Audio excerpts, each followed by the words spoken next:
Starlink Battle for Atlas is a game I have been extremely looking forward to because we're finally seeing a AAA third-party dev do something I've been begging for, making the Switch version of their game a priority.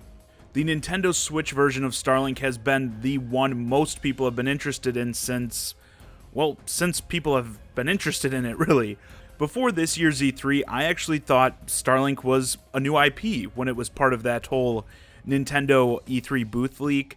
I just saw the name and was like, oh, that sounds cool. I wonder what that game will be like, until I looked it up and realized this is Ubisoft's Toys to Life spaceship game from last year. And admit it, you forgot they showed this off at last year's E3 too. And when they showed it again at this E3, most people were still pretty disinterested until something awesome happened.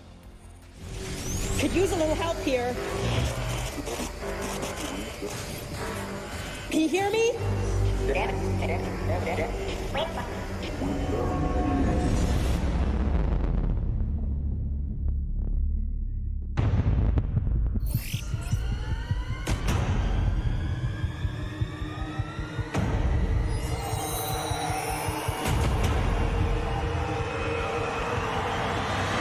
Let's rock and roll, boys.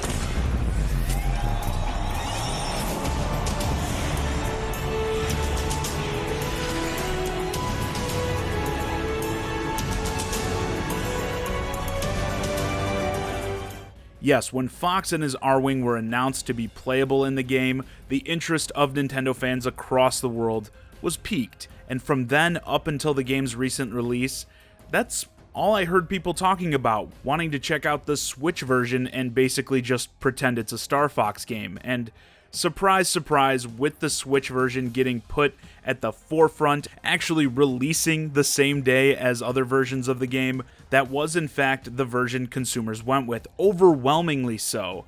In fact, in the UK, the Switch version has accounted for 82% of this title's total sales so far, which is great.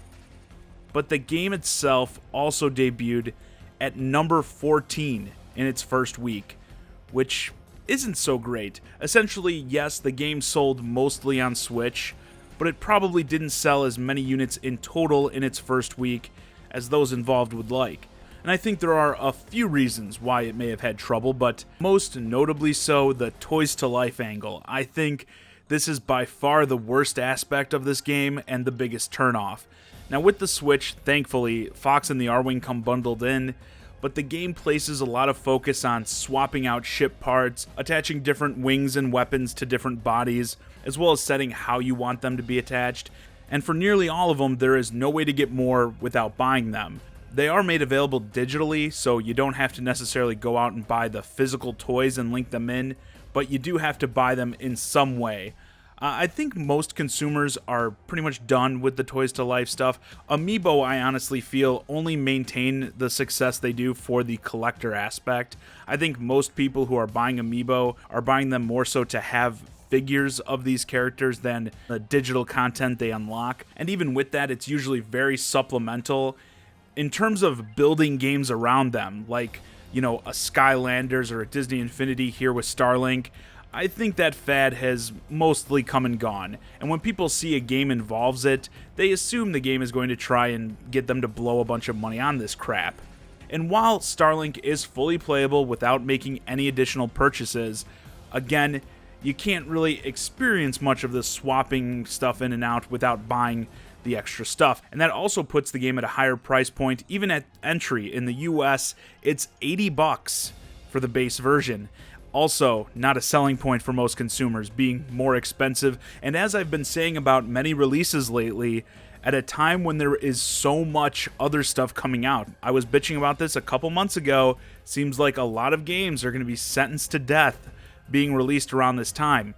I can't say I'm surprised that a game like Starlink doesn't put up big numbers on the PS4 or the Xbox One when Black Ops 4 released the week before and Red Dead Redemption is releasing the week after. And each title is $60. Yeah, I'm not shocked everyone didn't run out and buy this new IP Toys to Life game for 20 bucks more than these two highly anticipated titles. And it does kind of suck because I do think this is a really good game as is, despite the Toys to Life BS. I've had a ton of fun playing it, exploring the open world, all the planets. If you watched when I streamed it, you know I loved going from the planet's surface into outer space. The game has sort of an attack and defend mechanic.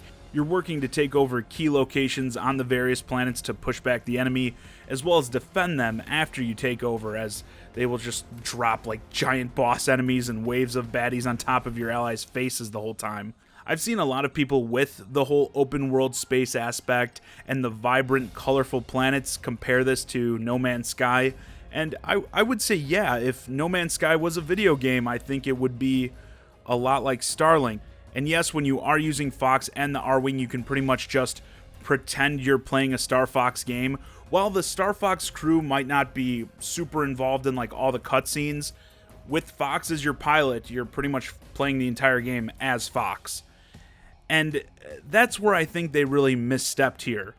Sure, you can say hindsight is 2020 with us, knowing how much more this game is selling on the Switch versus other platforms, but I think it was pretty clear after the Fox reveal that this would be the heavily favored platform. And I think this is one of the few instances where making the game exclusive could have actually resulted in more sales, many more sales. Ubisoft, Nintendo, you all pushed the Star Fox aspect of this title as hard and as often as you could. Fox was the only aspect of this game that people were really talking about. You should have just made it a Star Fox game. People would have been hyped for this from day one, and you could have made largely the same game. I mean, backing out to the galaxy map, I could just see this being filled with classic locations from the Lilat system, like Corneria and Venom, but allowing you to freely roam and explore the locations as with this game. Even though I would say drop the whole Toys to Life aspect, even if you wanted to keep it somewhat, you could at least dial it back, and if it was a Nintendo Switch exclusive Star Fox game, you could have used Amiibo. Obviously give us the main Star Fox team, but you could also even give us like the Star Wolf team. I can tell you myself, there's no way I'm buying the Starlink pilot sets with these generic default create a character looking scrubs, but say a Pigma Amiibo, that I would buy. I think this would have resulted in everyone making a lot more money off this. Once more, with keeping pretty much the same gameplay, you could have mostly just put a Star Fox skin over this, essentially. With how little it's selling on other platforms, it's not like you'd be missing out on many sales.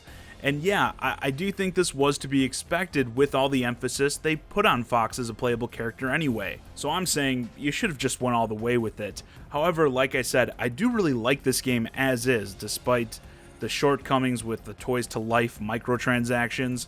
Yeah, I don't like that. I think you should have at least pulled that aspect out and get the price down to that standard $60. But making this a full-blown Nintendo Switch exclusive Star Fox game, I think would have made the most sense. With games like I mentioned earlier, Black Ops 4 and Red Dead Redemption 2 releasing right up against this, it didn't have a chance on systems like PS4 and Xbox One. But stack on top of that the exclusive Fox content that everyone wanted, it's like, why even make the other versions, to be honest? And I think at this point, Ubisoft has proven themselves worthy to handle Nintendo IPs. Maybe they need some wrangling in with all this nickel and diming for sure. But they did right by Fox here. The side missions going after Wolf are the highlight. And of course also the tremendous job they did with Mario Plus Rabbids. I think Nintendo could have trusted them to make a full-fledged Star Fox game here, and it would have been great. Not to say this game is bad or anything, but could have used some tweaking to get people more interested for sure. And while Fox is a selling point on Switch, people are also a little hesitant because they know that that still doesn't make it a Fox game. They know the game isn't going to be centered around the Star Fox team. But if it was, I think it'd be a lot easier to get people to jump on board. I do think Starlink will probably see some price dropping, definitely for the additional ship packs in that. I see those getting slashed really quickly, so I do hope down the line more people end up checking it out because it really is worth your time to play. But with that, this video's a wrap. To be clear, I do enjoy this game, but I do think this is going to be looked back on as a major missed opportunity that as an exclusive to Nintendo Switch, I believe would have made more money than this game being made available on all platforms. Let me know your thoughts on Starlink Battle for Atlas in the comments. Are you currently playing the game? What do you think of it? How do you feel about the Toys to Life aspect? And do you think they should have just went all the way and made it a full-fledged Star Fox game? Hey guys, I hope you enjoyed this discussion of Starlink Battle for Atlas. If you're new to the channel, please consider subscribing, and if you want to keep the conversation going, hit me up on Twitter at Johnny Zakari, and join my Discord, Shy Guy and Friends, link to both in the description below. And as always, thanks for watching.